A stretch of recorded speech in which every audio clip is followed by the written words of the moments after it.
I was speaking to someone and she told me that since the start of the war, for the past few months, she has not been able to function. She has not been able to get through her daily routine, through her day. She's been depressed and really down. And I really listened deeply to her question. And I asked her if she's willing to go inside and really notice where within her is there a war.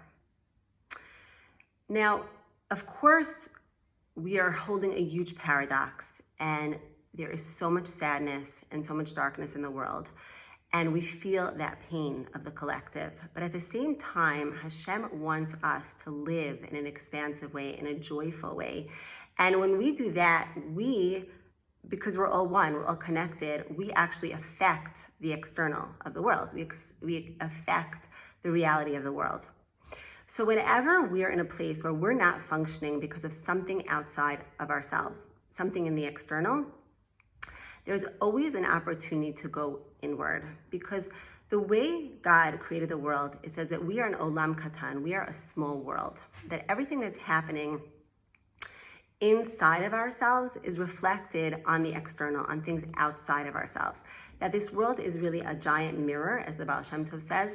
We're constantly mirroring in what happens to us in the external and what happens in the external world on the internal. And we're constantly asked to look inward and really notice when we are down, when we can't function because of something outside of ourselves.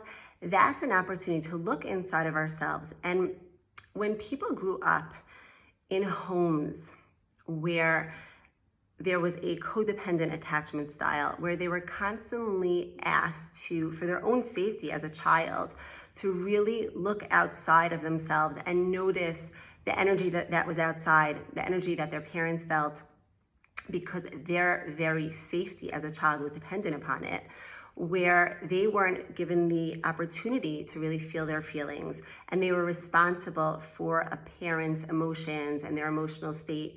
So they develop a consciousness where they're constantly looking outside in the external as a barometer of how they should feel on the inside.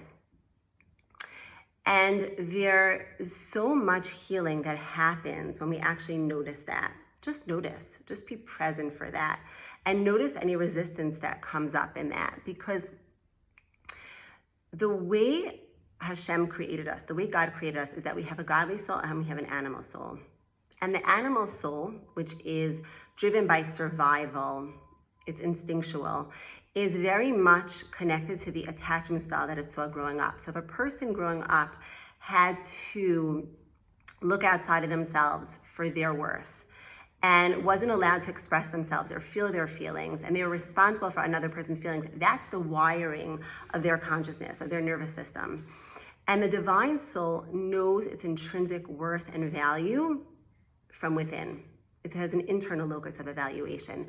So whenever, again, we notice things on the outside world that are causing us a lot of pain, and when we're not able to function because of that, and it's taking us out of our expansiveness and our joy, it's really an opportunity to go inward. And the healing that happens when we do that is so deep, because then we really own our light.